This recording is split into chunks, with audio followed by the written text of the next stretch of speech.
hari ini aku akan mengorek-ngorek tentang story back to story tentang farmasi.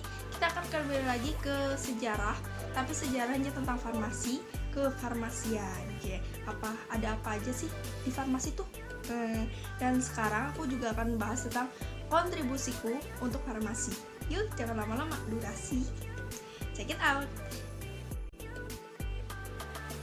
Sejarah farmasi di Indonesia.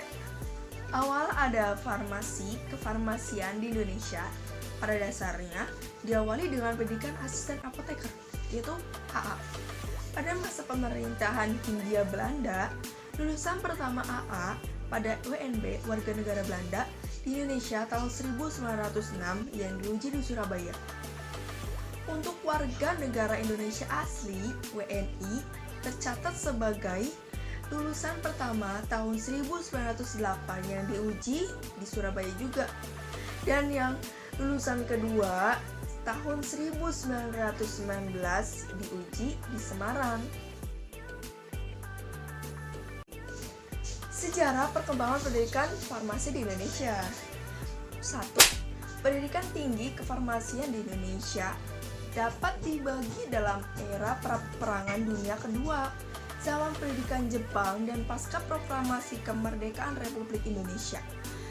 Kedua, sebelum Perang Dunia Kedua, selama penjajahan Belanda, terdapat beberapa apoteker yang berasal dari Denmark, Australia, Jerman, dan Belanda.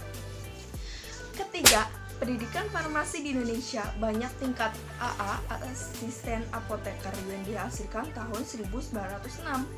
Keempat, pendidikan AA dilakukan secara magang.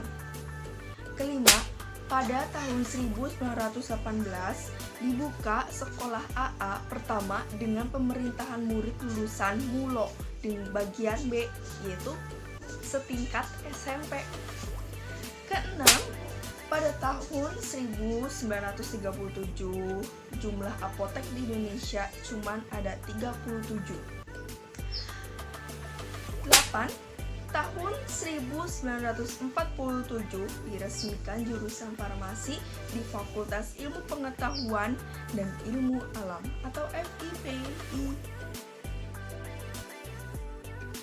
Ada 9 star farmasi. Yang pertama, decision maker. Yang kedua, communicator. Yang ketiga, caregiver. Yang keempat, manager. Yang kelima, leader. Yang keenam, lifelong learner. Yang ketujuh, teacher. Yang kedelapan, researcher. Yang kesembilan, entrepreneur. Kontribusiku untuk farmasi, pengen banget buka apotek di daerah terpencil, karena zaman sekarang itu banyak banget yang buka apotek di daerah perkotaan gitu. Jadi kasihan yang di daerah terpencil yang jauh banget dari kota, dia pasti bakal banyak banget menempuh perjalanan yang cukup jauh dari kota itu. Dan biar gampang aja, jadi kalau misal ada yang darurat gitu, anaknya tuh butuh banget obat, dan dia tuh cepet-cepet gitu. Nah, nanti kan kalau jauh banget ke kota, pasti kan kasihan anaknya ya, karena udah butuh banget obatan itu. Dan makanya aku berinisiatif biar semuanya enak, sama-sama enak. Jadi ada yang aku tuh pengen banget buka apotek di daerah terpencil itu. Yang kedua, membantu untuk melawan tingginya tingkat HIV, karena tahun sekarang tuh HIV itu semakin tinggi. Jadi banyak banget di luar bibit-bibit HIV gitu.